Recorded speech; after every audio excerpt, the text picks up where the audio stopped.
athletes, I always wanted to go to the Olympics. I never made it, but as fate would have it, I get to interview Olympians. Mike Conley Sr. warmed our hearts in the 1984 and 1992 Olympic Games by winning a gold and silver medal in the triple jump. Tonight, Mike Conley talks to us about his new career, his son Mike Conley Jr., his clients, and the possibility of a 2016 Olympic event in Chicago. Join me tonight as we discuss the political world of sports with Mike Conley on Garrard McClendon Live.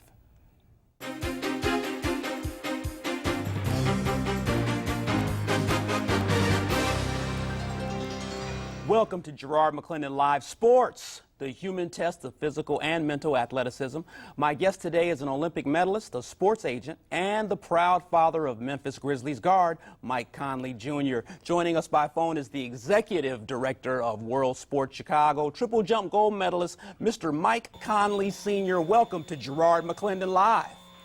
Hey, how you doing? Oh, man, we appreciate you coming on the show. You know, Mike, you're living the good life. I mean, you got a son that's playing professional sports. Your brother, Steve Conley, was on the Pittsburgh Steelers. You're a sports agent now. You know, what does it feel like? Man, I've been blessed. You know, I've been blessed. I have a great family, and we've been blessed with athletic abilities, and I'm living the dream right now, following my son around and watching him compete at the highest level in basketball, and you know, I couldn't act any better. You know, Mike, what does it take, man, to raise a professional NBA basketball player? I mean, what do you do from the day the baby is born till the child gets to the pros? Well, I don't know if I can even say that. I'd probably get arrested or something, because little Mike's been playing basketball since he was probably 14 months old. And not that I pushed him or anything, but he enjoyed the game from that early on. And of course, I was worried because I figured I thought he maybe wouldn't be tall enough, you know, to fulfill his dreams. And but he really worked hard at it. And you know, for a 6-foot point guard, he made it all the way to the league, and I'm proud of him for that, because I know in high school he got up every morning at 5:30 before school started and worked on his game all the way through high school, and it's paid off for him. Yeah, absolutely. You know, let me ask you this. What kind of a track athlete was little Mike? Just, I mean, was he fast? What's up? Yeah, little Mike was extremely fast. When he was a sophomore in high school up in Indianapolis, he long jumped 22.9 and ran 10.7 for 100 meters, and so he had a future in track and field if he wanted to go that route. But he gave it up after his sophomore year and really just concentrated on basketball. But he is a very fast individual. I mean, he's basically a world-class sprinter playing basketball right now. Wow. 630-575-TALK is the number. 630-575-TALK. We're talking to Olympic gold medalist Mike Conley Sr. Mike, you were a triple jumper. You know, let's talk about work ethic and the Olympic athlete. You know, what makes an Olympic athlete, you know, get up in the morning and work out? Is it just the gold medal, or is it more than that? It's the gold medal. It's you know, for every athlete's a little bit different, but they all want to compete. And the Olympics are every 4 years, and there are events that happen in between that time. And one thing you learn real quickly as an Olympic athlete or as a professional athlete is that even though your goal is 4 years away or at the end of the year in August or something, when you have that first day of practice, you realize how important that first day of practice is. And you never want to, you know, you always want to make sure you're doing more than the next guy, your competitors are doing. And that just keeps you going. That just keeps you driving, you know. And, you know, and you know, when I'm out there in the rain, my coach used to always tell me, he says, I guarantee your competitor's not out here in the lightning right now. And I said, of course, because he's got good sense, you know. But hey, that's what Olympic athletes do, and the sacrifices they make for family and their life. You know, you know, it encompasses their whole life at that point. Yeah, let's talk about Beijing, an amazing Olympics this year. What were some of your favorite events this year in terms of the human drama at the Olympics? Well, you know, I have a few personal stories. I say personal. Obviously, I know a lot of people involved in track and field, and so For me, one of them was just watching the women's 4x4 win. It was that spectacular finish by Sonia Richards, who didn't run as well as she wanted to run the 400 meters, and our two relay teams before in the 4x1 dropped the baton, and to watch the women win that race was, I got chills on me, almost teared up a little bit. But obviously, there's a lot of other human stories out there that were great. It was an excellent Olympics for me. It was one of the, I got a chance to go and spectate and watch the events from, different, not working at the games or competing at the games. Was actually the first Olympic Games I either was not working or for the games themselves if the teams are not competing. So it was a little different perspective for me. Yeah, Mike, it was a joy watching you compete, man. Back in the day, it was always nerve-wracking to hear Dwight Stones, kind of prime you up before you would take off on that on the launch pad in the triple jump. I'm going to Kevin. Kevin, thank you for calling Garrard McClendon Live. Hey, you're on the phone with me and Mr. Mike Conley. What's your question or comment, Kevin? Hi, Mike. I was wondering, your son, Mike Jr., he continues to play ball. Does he still get in contact with Greg Oden? Are they still close friends? Oh yeah, actually they went to summer school this summer together at Ohio State and were roommates again. And so obviously they stay in contact. All this summer they were living together and they're best friends. They're like brothers, and they'll always be close with each other. Kevin, thanks for that phone call. I'm going to Stephanie next. Stephanie, thank you for calling Garrard McClendon Live. You got Mike Conley on the line. Hi, Mike. For one, I'd like to congratulate you for your efforts and the Olympics. I know it's hard work, and it's always good to see an African-American man doing something positive in front of all. But my question is this. Now, I've noticed that the track outfits, the volleyball outfits are getting more skimpier and skimpier. Not that I have an issue with it, but I wanted to know what's your take on it, and are you okay with that? Because I'm seeing the side panels, and it's starting to look a little feminine. So, what do you think about that? No, it's a very, very good observation, and it's twofold. I can't speak as much for volleyball. I can speak some for track and field because as my job at USA Track and Field when I was there, I would actually have to look over the uniforms and order them and all of that, and I have seen a move to that. But at the same time, I get a chance to be privy of the technology that's behind it. Yes. And in this day and age, our athletes have won a competitive edge so much that what they wear is a big factor in that. And they're going to this aerodynamic look, and every stitching on a uniform has a wind resistance to it, and so they are getting skimpier and skimpier. And even the men's outfits. The men wear leotards. The men wear the tighter uniforms and stuff now. But a lot of it has more to do with function than style. But obviously, style is always important for, especially for women what they wear. But I think it's a combination of performance also. Yes, sir. Olympic gold medalist Mike Conley is with us. Should the Olympics come to Chicago in 2016, can Chicago handle the crowds? Call me at 630-575-TALK. Mike Conley Sr. on Garrard McClendon Live. We'll be back in 2 minutes. To be a part of Chicago 2016 and having the opportunity to bring the Olympics back to our country. I can't even think about what it's going to be like here in this great city of Chicago.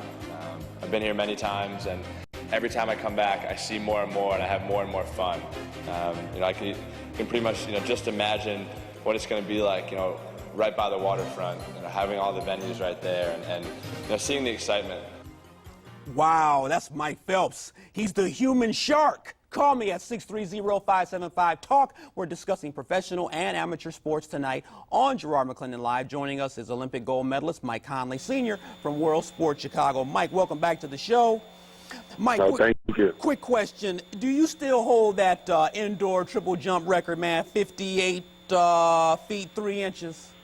Yeah, I still have it. It's not the world record any longer. It's still the American record, though. Man, congratulations on that. Now, are there some up-and-comers that may be able to break that indoor record, man? I'm hoping. I have a son that's a junior in high school right now. That's better than I was when I was in high school. That I'm thinking is gonna have a chance of tapping on that door to get that record. Man, you know, it's not fair, Mike. You've got a monopoly on athletics in your family. I'm going to Scott. Is it Scott? Let me go to Joel. Joel, thank you for calling Garrard McClendon Live. What's your comment, Joel? I wanted to just tell Mike Conley that he's an idol of mine. I'm sorry, Gerard. I recognize that voice. Uh-oh. Go ahead. Okay, and I wanted to tell him idol, but I also wanted to tell him how we're linked in history is that because I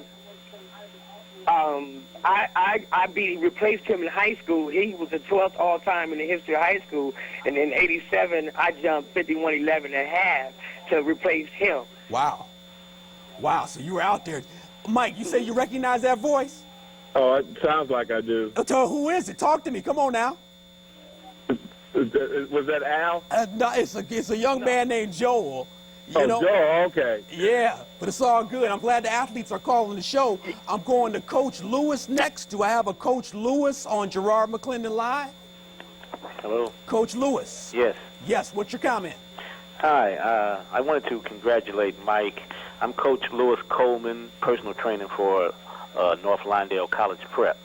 I wanted to congratulate him on his career and the development of Mike Jr. I noticed the work with Mike's body over the past year, and I wondered if Mike Sr. could talk to the kids about the work that was involved. Coach Lewis, thank you for that phone call. I've got probably the most intelligent callers, Mike, in the city of Chicago. That was a great question. You want to address that, please? Sure, yeah. You know, Mike, being in the NBA, he got beat up a lot last year, and also in college his freshman year, and he realizes that, you know, he needs to get stronger. And to his credit, I mean, he actually from high school to college, he gained, you know, 15 pounds, 20 pounds and had no body fat whatsoever, and that's due to his dedication and his hard work and his you know, eating habits and you know, and just staying diligent in the weight room. And you know, and I like that it's all credit to him because he understands what it takes to be able to perform at his best.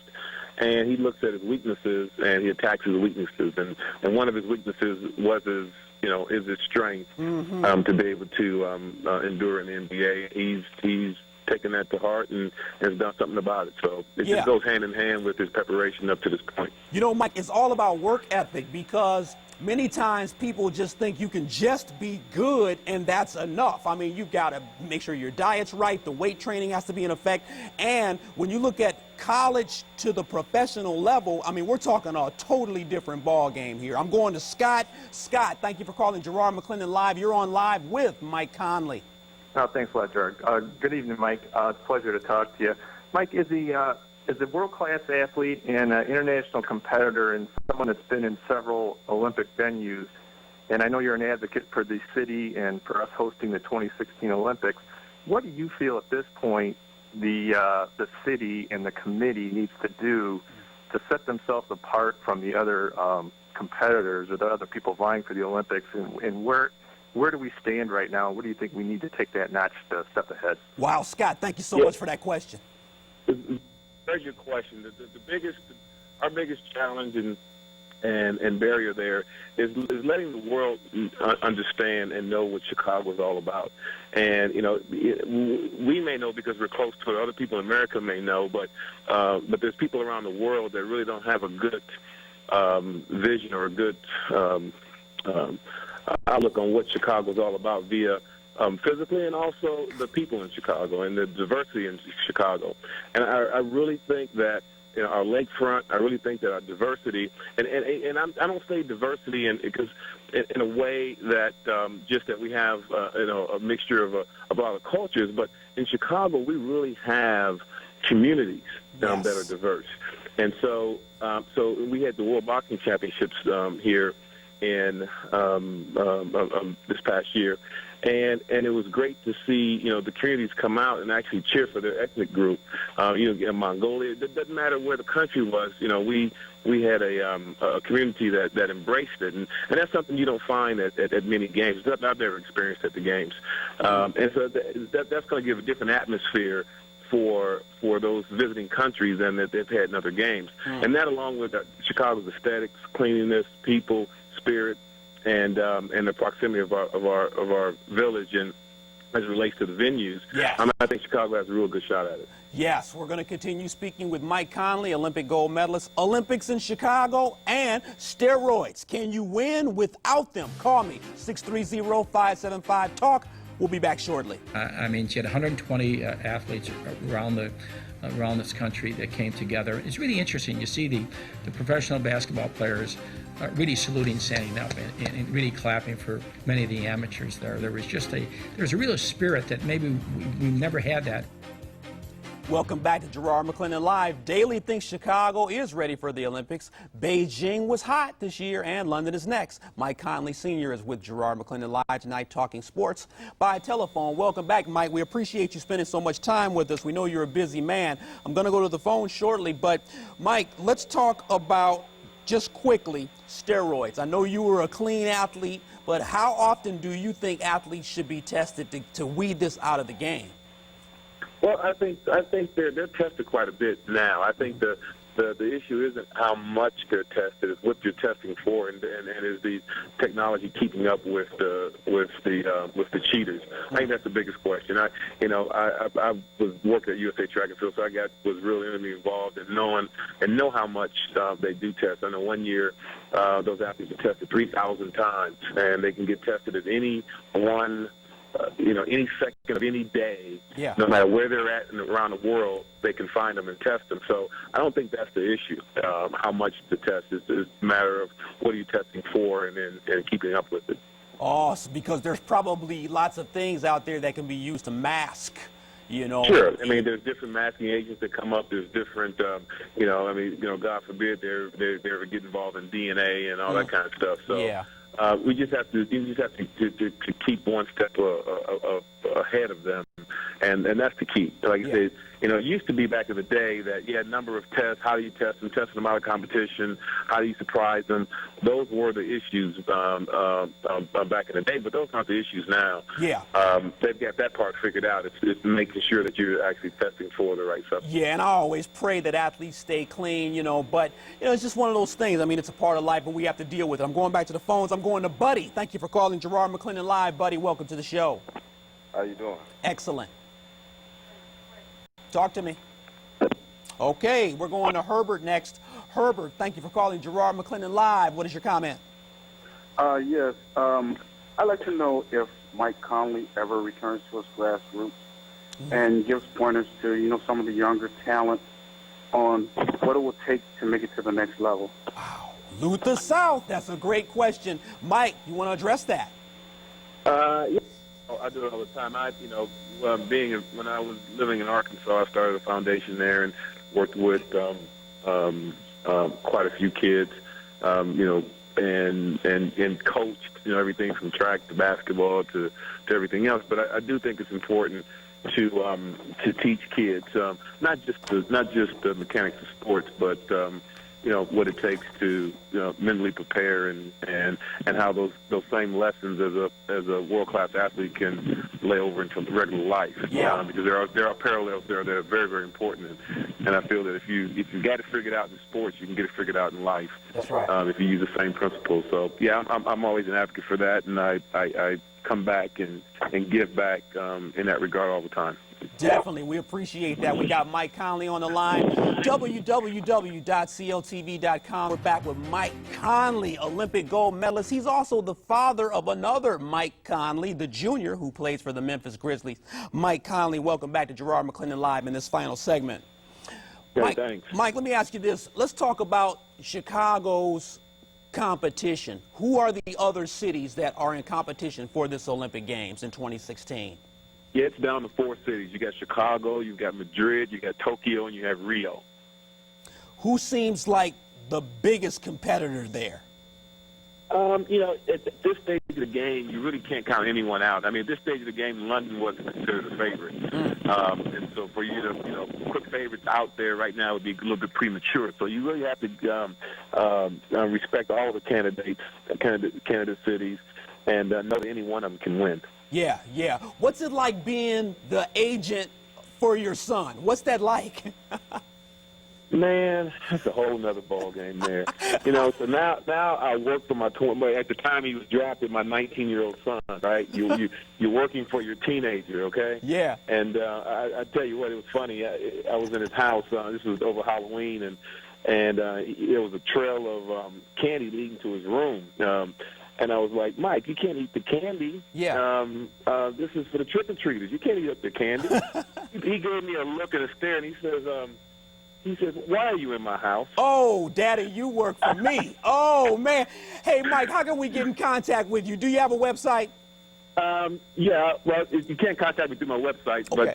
but you can contact me at usaconley@aol.com. Great, we appreciate it. Hey, thanks to my guest, Mike Conley, Sr., Olympic gold medalist, CEO of Mac Management Group, and the father of Mike Conley, Jr., guard for the Memphis Grizzlies. In your life, be the best that you can be by setting your goals high. All of us can't be Olympians or pro athletes, but we all have a special something that can change the world for the better. Matthew Arnold said it best, life is not about having and getting, but about being and becoming. Write me at CLTV.com/GML. You all have a good night.